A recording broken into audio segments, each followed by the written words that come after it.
trigonometric functions. In this one, now we have to transfer the trigonometric ratios related to right angled triangle towards the circular form. Right angled ट्रायंगलशी related असणारे trigonometric ratios आपण study केलेले असतात. हेच trigonometric ratio आपल्याला circular form मध्ये study करायचे आणि ट्रान्सफर करायचे. The reason is to expand the application area.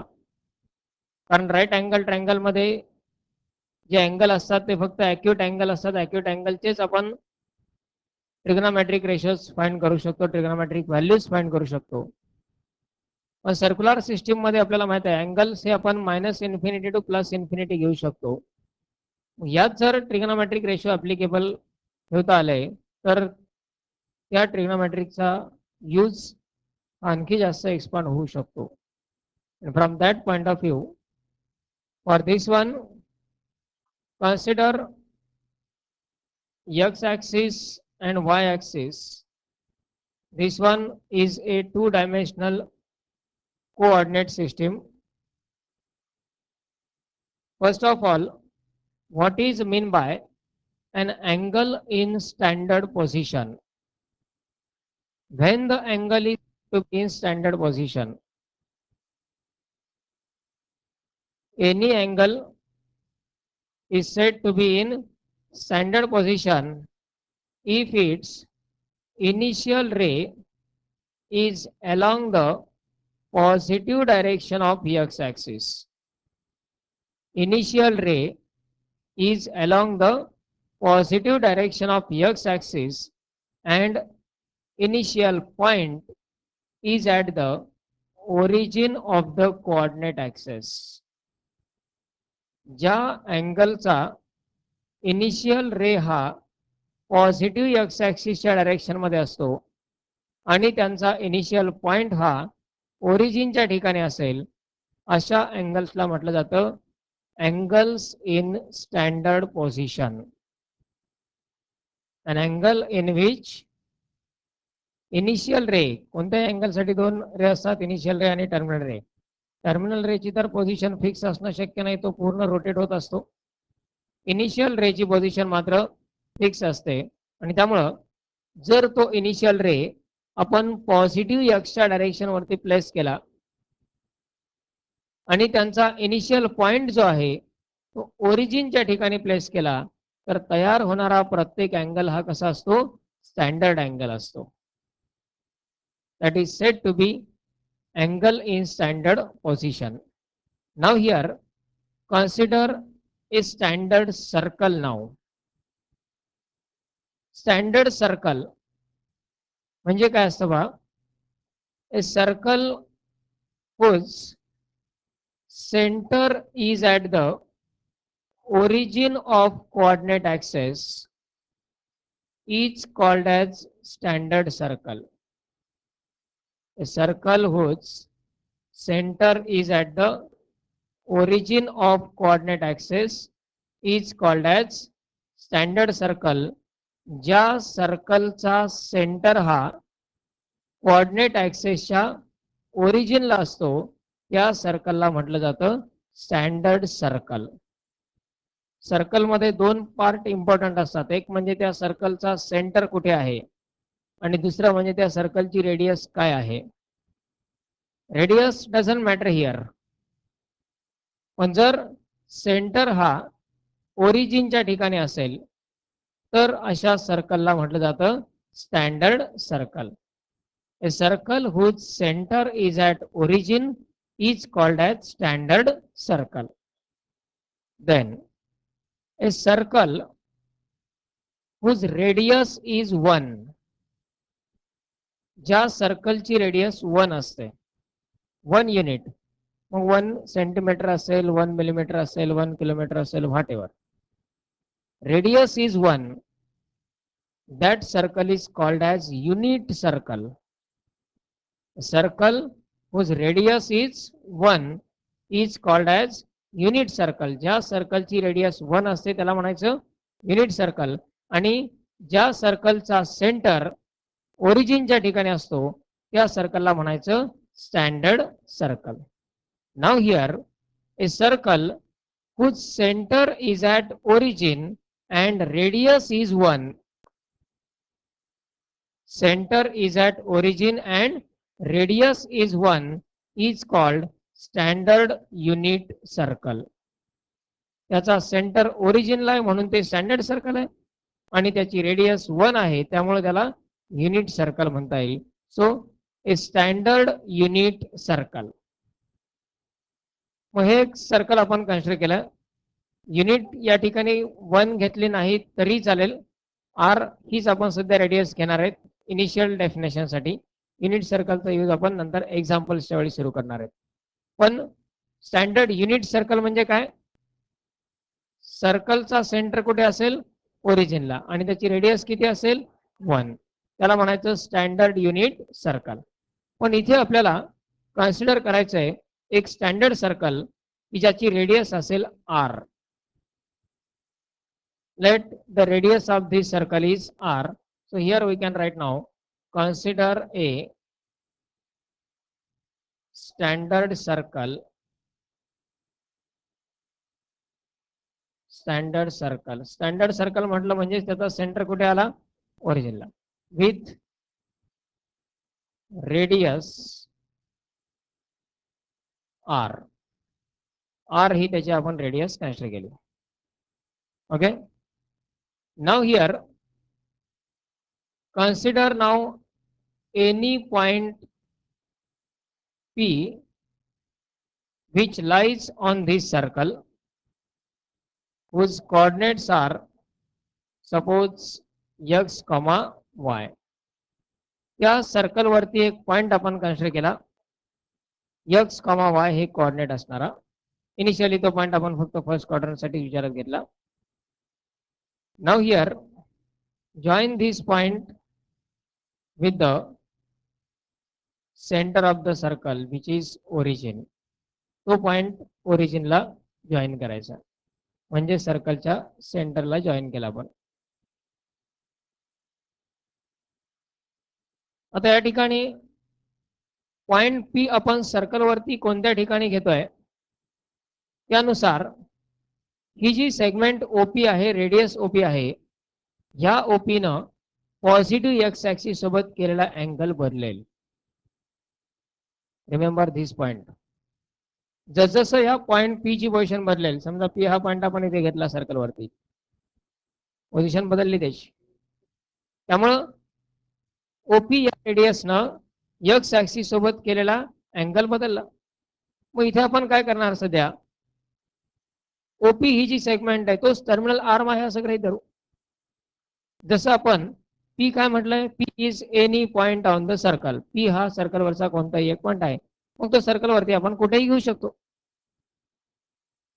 जसं हा टर्मिनल रे सर्क्युलर वे मध्ये सर्क्युलर पाथ मध्ये आपण पूर्णपणे कुठेही रोटेट करू शकतो तसं पॉइंट पी पण कुठेही घेऊ शकतो. आणि त्यामुळं ही जी सेगमेंट ओपी असेल हाच असेल आपला टर्मिनल आर्म. आता या ठिकाणी सध्या आपण काय केलं सुरुवातीला पी या पॉइंटचे पोझिशन फिक्स करून टाकली ज्याचे कोऑर्डिनेट कन्सिडर केले x, y. And now let this OP makes an angle of theta with the positive direction of x axis. म्हणजेच तो आहे समजा इनिशियल आर्म. इनिशियल रे आपण जर पॉझिटिव्ह एक्स च्या डायरेक्शन मध्ये ठेवला तर तो जो ओपी या रेडियसने तयार केलेला अँगल आहे तो अँगल किती झाला? थीटा. ओपी ही लेंथ किती असणार आहे? R because it is radius of the circle. Now here draw a segment perpendicular to X axis from point P. Let it is point Q. P Q हा एक perpendicular घेतला आपण P या point पासून x axis वरती असणारा. Let P in bracket x comma y be any point on this circle. या circle वरती एक कोणताही पॉइंट घेतला. Therefore length OP equal to काय असेल R. Draw PQ perpendicular to OX. X म्हणजे x ची डायरेक्शन किंवा परपेंडिक्युलर टू एक्स ऍक्सिस असं आपण लिहू शकतो. आता या ठिकाणी OQ हे डिस्टन्स काय असेल?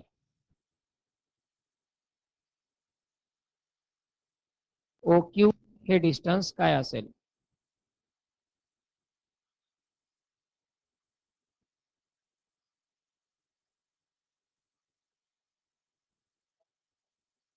काय असेल? OQ हे डिस्टन्स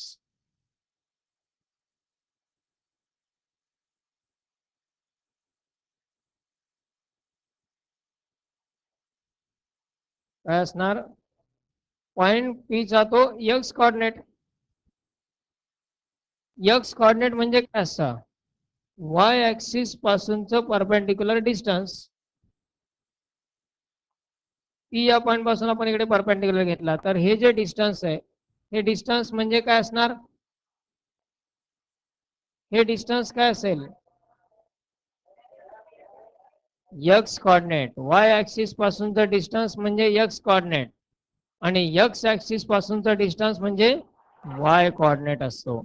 मग यात वाय ऍक्सिस पासूनचं पॉइंटचं हे डिस्टन्स आणि क्यू या पॉइंटचं ओरिजिन पासूनचं डिस्टन्स हे सारखे असणार. म्हणजेच OQ हे डिस्टन्स किती असेल? एक्स असेल आणि PQ हे डिस्टन्स किती असेल? वाय, कारण तो एक्स ऍक्सिस पासूनचं परपेंडिक्युलर डिस्टन्स आहे, असेल Y. Then we can write therefore length OQ equal to x and length PQ equal to y. Okay. आता या ठिकाणी एक ट्रँगल तयार झाला आहे OPQ. तो ट्रँगल आहे राईट अँगल्ड ट्रँगल. OPQ हा एक राईट अँगल ट्रँगल आहे कारण या ठिकाणी Q या ठिकाणी 90 डिग्री आहे. थिटा हा एक अँगल आपण त्या ट्रँगलचाच अँगल आहे असं म्हणू शकतो. सर्क्युलरचं काही होईल पण आपल्याला राईट अँगल ट्रँगल साठी तर ट्रिगोनोमेट्रिक रेशो माहिती आहेत. मग या राईट अँगल ट्रँगल साठी आधी आपण काय करणार? आता ट्रिगोनोमेट्रिक रेशो सगळे लिहिणार. In this one triangle OPQ as triangle OPQ is right angled triangle. हा एक राईट अँगल्ड ट्रँगल आहे आणि त्यामुळं यामध्ये आपण साइन थिटाची व्हॅल्यू काय लिहू शकतो? साइन थिटा म्हणजे ऑपोजिट साइड अपॉन हायपोटेनियस हे आपल्याला माहित आहे. ऑपोजिट साइड काय? वाय आणि हायपोटेनियस काय? That is Y upon R. Cos theta equal to adjacent side upon hypotenuse म्हणजे X upon R. Tan theta opposite side upon adjacent side म्हणजे Y upon X. Cosec theta म्हणजे hypotenuse upon opposite side म्हणजे R upon Y. Sec theta R upon X आणि cot theta X upon Y. हे आपण कोणावरून लिहिलंय? Right अँगल्ड triangle वरून लिहिलंय. हे तर त्याच्या फंडामेंटल डेफिनेशन आहेत, याच्यामध्ये आपण काही बदल नाही केला. आता या सर्व फंडामेंटल डेफिनेशन्सला आपल्याला ट्रान्सफर करायचं आहे सर्क्युलर सिस्टीम मध्ये. मग हे सर्क्युलर सिस्टीम मध्ये कशा प्रकारे ट्रान्सफर होईल पहा. इथे जसजशी पॉइंट पी ची पोझिशन बदलेल तसतसे एक्स कोऑर्डिनेट आणि वाय कोऑर्डिनेट बदलणार आहे. आणि पॉइंट पी ची पोझिशन बदलली की अँगल पण बदलणार आहे. कॉन्स्टंट राहणार काय तर फक्त रेडियस.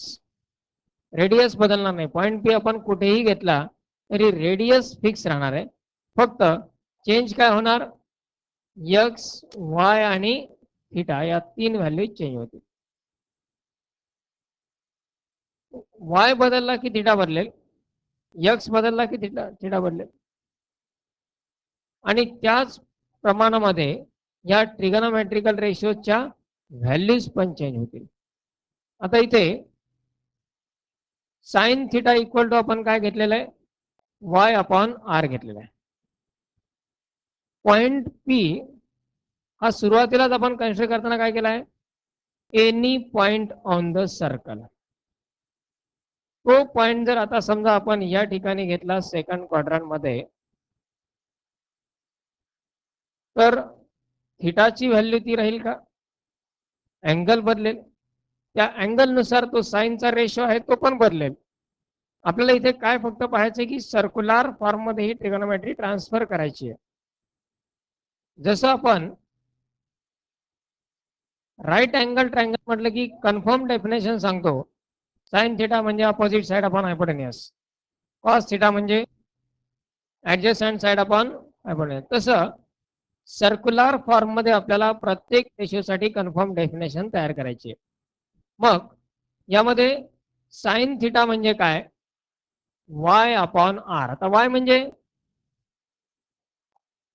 त्या सर्कलवरती, ज्या सर्कल वरती आपण ती ट्रिगोनोमेट्री ट्रान्सफर करतोय. आता अपोजिट साइड सोडून द्या, आता ट्रायंगलचं काम संपलं, ट्रिगोनोमेट्री सर्कल मध्ये आलेली आहे. आता वाय म्हणजे काय घेतलेलं आहे आपण सुरुवातीला, तेव्हा ट्रायंगल होता का, नाही. तो ट्रायंगल नंतर आपण एक तयार करून घेतलेला आहे आपल्या रिक्वायरमेंटसाठी. पण सुरुवातीला वाय घेताना नेमका वाय कोण होता, काय आहे तो वाय, पॉइंट पी चा तो वाय कोऑर्डिनेट आहे. पॉइंट पी कोण आहे, सर्कल वरती असणारा कोणताही एक पॉइंट. म्हणजे हा जो पॉइंट आहे तो सर्कल वरती कोणत्याही ठिकाणी आपण फिरू शकतो आता. आणि तिथे गेल्यानंतर त्या पॉइंटचा Y coordinate upon radius is equal to काय असणार, करस्पॉन्डिंग जो अँगल थीटा आहे त्याचा साइन रेशो. म्हणजे जर समजा आपण आता असं कन्सिडर केलं, एक सर्कल आहे, आता राईट अँगल ट्रायंगल वगैरे अपोजिट साइड ऍडजस्टंट साइड हे सगळं सोडून द्यायचं सध्या, नंतर पुढे आपण त्याचा यूज करूया परत, पण प्रेझेंटली हे सगळं सोडून द्या. Consider a circle with radius R and p in bracket x comma y is any point on that circle. आता समजा आपल्या समोर काहीच नाहीये, p in bracket x comma y is any point on the standard circle and r is the radius of the circle. Then what is sin theta?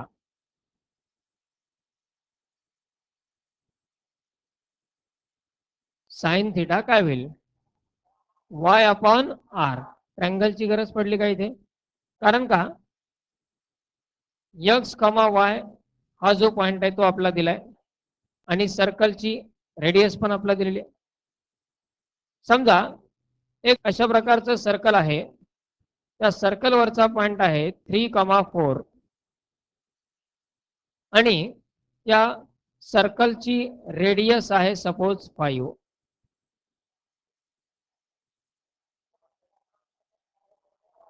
Sign थीटाची किंमत काढायची आहे, 4 upon cos थीटाची किंमत 3 अपॉन 5 कारण एक्स अपॉन आर.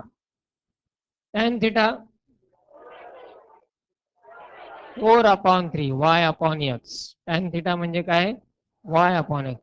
कुठल्या ट्रायंगलची गरज पडली का इथे आपल्याला, फक्त थीटा कोण असणार, पण हा पॉइंट ज्यावेळी आपण सेंटरला जॉईन करतो किंवा ओरिजिनला जॉईन करतो त्यावेळी त्या रेडियसनं एक्स ऍक्सिस सोबत केलेला अँगल म्हणजे तो थीटा असणार आहे. समजा पॉइंट जर असेल -3,4. आता साइन थिटाची किंमत 4 रेडियस 5. साइन थिटाची किंमत 4/5. कॉस थिटाची किंमत -3 इथे आपण कुठला कोऑर्डिनेट घेणार त्याचा कॉस थिटासाठी एक्स कोऑर्डिनेट. एक्स कोऑर्डिनेट -3 आहे, रेडियस 5 आहे, -3/5. म्हणजे पी हा कोणताही पॉइंट जर सर्कल वरती असेल, या दोन्ही पॉइंट साठी थिटा वेगवेगळे असणार आहेत, पण हे लक्षात ठेवा महत्वाचं. कारण 3,4 हा पॉइंट वेगळ्या ठिकाणी आहे, -3,4 हा पॉइंट वेगळ्या ठिकाणी आहे. या दोन्ही पॉइंट साठी थिटाची किंमत वेगळी असणार आहे, अँगल बदलला जाणार आहे. कारण यात जसजशी पॉइंट पी ची पोझिशन बदलेल तसा तो अँगल बदलणार आहे. फक्त आतापर्यंत हे ट्रिग्नोमेट्रिक रेशोज फक्त अपोजिट साइड, ऍडजस्टंट साइड याच्या मर्यादेमध्ये होते. आता सर्कल वरचा जो कुठला पॉइंट असेल त्या पॉइंटचा एक्स कोऑर्डिनेट, वाय कोऑर्डिनेट आणि त्या सर्कलची रेडियस याच्यावरून आपण हे रेशो डिफाइन करू शकतो. So here if p in bracket x comma y is any point on the circle of radius r, then for the angle made by that radius OP with the positive x axis, या angle साठी आपण हे ratio लिहित आहेत. या ठिकाणी angle तयार होतो त्याच्यासाठी आपण हे रेशो लिहित नाहीयेत. जर समजा इथे पी हा पॉइंट आपण या ठिकाणी घेतला असता तर थिटा बदलेल आणि त्या थिटासाठी रेशो तयार होतील. मग जसजशी पॉइंट पी ची पोझिशन बदलेल तसा अँगल बदलतो आणि त्या अँगल साठी रेशो तयार होतात. म्हणजे जर तो आपण पॉइंट या ठिकाणी घेतला तर आपला रेशो कोणाचे मिळणार, 90 डिग्रीचे रेशो मिळणार. कारण इथे थिटा किती असणार, 90 डिग्री असणार. म्हणजे साइन 90, कॉस 90, टॅन 90 या व्हॅल्यूज आपण फाइंड करू शकतो. किंवा हा टर्मिनल आर्म जर या ठिकाणी असेल तर थिटा काय होईल, 180. इथे आपल्याला साइन 180, कॉस 180, टॅन 180 यांच्या किमती मिळतील. पण या किमती घेत असताना कोऑर्डिनेट मात्र आपल्याला या ठिकाणच्याच पॉइंटचे घ्यावे लागतील. आता ह्या पी या पॉइंटचे कोऑर्डिनेट घेऊन उपयोग आहे का, जिथे अँगल तिथला पॉइंट आणि जिथला पॉइंट तो अँगल, हे महत्वाचं आहे. म्हणजे अँगल डिपेंड आहे पॉइंटच्या कोऑर्डिनेट्स वरती, पॉइंटची पोझिशन डिपेंड आहे अँगल वरती. So these are proportional. That's why ज्या ठिकाणी तो पॉइंट आहे, सध्या पॉइंट पी आपण निगेटिव्ह एक्स ऍक्सिस वरती ठेवला आहे. निगेटिव्ह एक्स ऍक्सिस वरती म्हणजे त्याचा वाय कोऑर्डिनेट 0 असेल आणि एक्स कोऑर्डिनेट जो काय असेल तो, यावरून आपण हे सर्व जर रेशो लिहिले तर ते कोणत्या अँगलचे असतील, 180 डिग्री या अँगलचे असतील. कोऑर्डिनेट पण आपण त्याच ठिकाणचे घेतलेत. त्यानंतर हा पॉइंट इनिशियल स्टेजला आपण ॲज इट इज ठेवूया. So likewise, as the position of point P changes, depending on that, angle also changes, and depending on angle, the ratio or value of each trigonometric ratio also changes. फक्त हे define करत असताना आतापर्यंत आपल्याला sign theta म्हणजे फक्त opposite side upon hypotenuse एवढंच define करता येत होतं. आता आपण साइन थिटा म्हणजे वाय अपॉन आर असं डिफाइन करू शकतो. वाय म्हणजे कोण, त्या पॉइंटचा वाय कोऑर्डिनेट, आणि आर म्हणजे सर्कलची radius.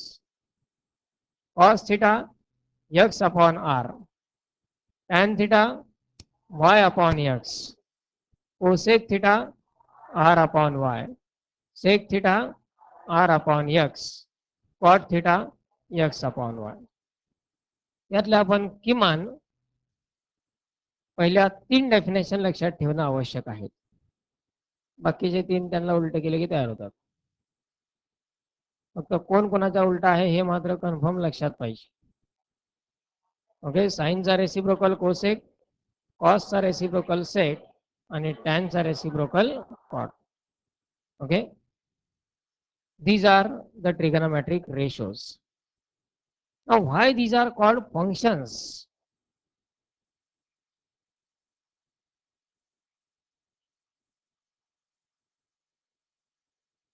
Why these are called functions now?